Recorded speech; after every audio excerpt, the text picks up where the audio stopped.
राजीनामा दिलेला आहे आणि थोड्याच वेळात ते आता विधिमंडळामध्ये दाखल होणार असल्याचं कळतंय।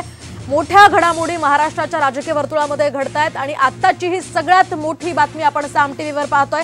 हा राजीनामा जो अशोक चव्हाण यांनी विधानसभा अध्यक्षांकडे सुपूर्द केलेला आहे त्याची ही कॉपी आपण साम टीव्हीवर पाहतोय, ज्यामध्ये आपल्या स्वतःच्या अक्षरांनी माजी असं लिहिलेलं आहे, माजी विधानसभा सदस्य असं लिहिलेलं आहे। त्यामुळे अशोक चव्हाण यांनी आपल्या आमदारकीचा आधी राजीनामा दिला आणि त्यानंतर काँग्रेस सदस्य पदाचा त्यांनी राजीनामा दिला।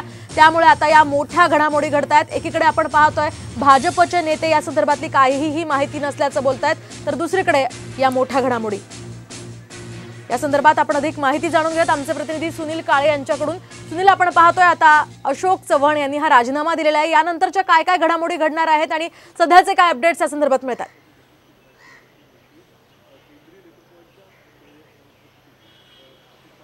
आपण बघितलं तर हा राजीनामा झाल्यानंतर अधिकृत राजीनामा त्यांनी दिलेला आहे। नाना पटोले जे पक्षाचे प्रदेशाध्यक्ष आहेत त्यांच्याकडे हा राजीनामा दिलेला आहे। सुरुवातीची जर घडामोड बघितली तर सकाळी साधारण 9:30च्या आसपास या संदर्भातली राजकीय वर्तुळात चर्चा सुरू झाली की अशोक चव्हाण आजच पक्ष सोडून महाविकास आघाडी सोडून महायुतीमध्ये सहभागी होतील, भाजपमध्ये सहभागी होतील। त्यानंतर त्यांनी राहुल नार्वेकर यांची भेट घेतली। राहुल नार्वेकर यांच्याकडे त्यांनी राजीनामा दिला। त्यानंतर त्यांच्याकडून राजीनामा दिल्यानंतर त्यांनी पक्षाचा सुद्धा राजीनामा दिला। पक्षाचे प्रदेशाध्यक्ष नाना पटोले यांच्याकडे तो राजीनामा दिला। त्यानंतर ते आता त्यांचा फोन स्विच ऑफ आहे, पण त्यांच्याशी आपली प्रतिक्रिया जाणून घ्यायचा आपण प्रयत्न केला तर त्यांनी या संदर्भात सांगितलं की 2 वाजेपर्यंत मी या संदर्भातली भूमिका स्पष्ट करेल आणि विधान भवनात ते पुन्हा एकदा येणार आहेत आणि त्यानंतर पुढील जी त्यांची भूमिका आहे ती स्पष्ट करतील।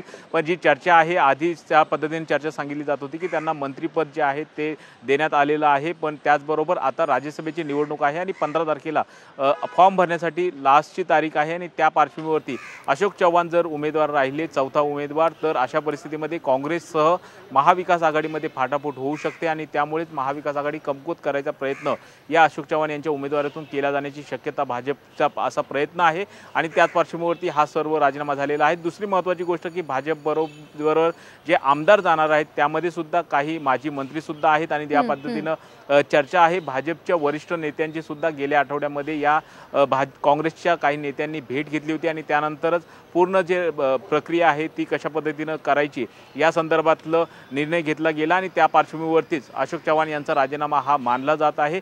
त्यांनी आमदारकीचा राजीनामा दिलाय, त्यातून स्पष्ट होतंय की त्यांना राज्यसभेची उमेदवारी ही मिळण्याची दाट शक्यता आहे आणि त्याच पार्श्वभूमीवरती त्यांनी विधानसभेच्या आमदारकीचा त्याग केलेला आहे। त्यांच्याबरोबर अजूनही काही आमदार जे आहेत ते त्यांच्याबरोबर प्रवेश करतील अशी महत्त्वाची माहिती मिळते की भाजपचे पक्षाध्यक्ष JP नड्डा यांच्या उपस्थितीमध्ये हा पक्ष प्रवेश होऊ शकतो, कारण की अशोक चव्हाण हे माजी मुख्यमंत्री आहेत आणि महाराष्ट्रातले काँग्रेसचे प्रदेशाध्यक्ष सुद्धा राहिले आणि त्याचबरोबर महाराष्ट्रातला काँग्रेसचा एक चेहरा सुद्धा आहे। त्याचमुळे नाना पटोले दुसरीकडे प्रदेशाध्यक्ष जे आहेत ते छत्तीसगडला रवाना झाले, त्या ठिकाणी राहुल गांधी यांची ते भेट घेणार आहेत आणि त्यानंतर दिल्लीत जाऊन काँग्रेसच्या हायकमांडशी सुद्धा चर्चा करणार आहेत। त्यामुळे या दिवसभरातल्या घडामोडी ज्या आहेत त्या होणार आहेत आणि आता सकाळपासून जसा त्यांचा राजीनामा हा अधिकृतपणे पुढे आलेला आहे त्यानंतर आता घडामोडींना वेग आलेला आहे। पण चर्चा अशी आहे की JP नड्डा जे भाजपचे पक्षाचे अध्यक्ष आहेत त्यांच्या उपस्थितीमध्ये त्यांचा प्रवेश होईल आणि त्याचबरोबर तिथे केंद्रीय गृहमंत्री अमित शाह आणि त्यांच्याबरोबर इतर नेते सुद्धा उपस्थित राहण्याची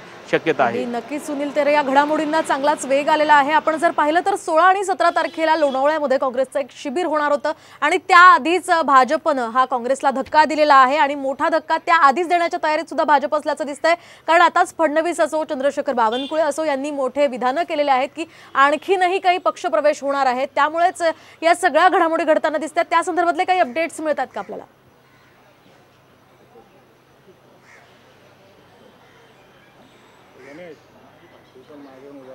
आपण बघितलं तर हा धक्का अशा पद्धतीने मानावा लागेल, कारण की कालच जी बैठक झाली टिळक भवनला रमेश चेन्नीथला हे काँग्रेसचे प्रभारी आहेत त्यांच्या उपस्थितीत बैठक झाली। त्या बैठकीला स्वतः अशोक चव्हाण उपस्थित होते। अशोक चव्हाणांनी जी 16 आणि 17 तारखेला लोणावळ्याला काँग्रेसची बैठक होते, शिबिर होते, त्या संदर्भात वेगवेगळ्या सूचना सुद्धा केल्या। दुसरी महत्त्वाची गोष्ट मिलिंद देवरा ज्यावेळेस त्यांनी शिंदे गटात प्रवेश केला होता त्याच दिवशी राहुल गांधी यांची भारत न्याय जोडो यात्रा जी महत्त्वाची यात्रा आहे ती सुरुवात झाली होती। त्याच दिवशी त्यांनी शिंदे शिंदे गटात प्रवेश केला, कुठेतरी राहुल गांधी यांची इमेज कमकुवत करायचा प्रयत्न केला.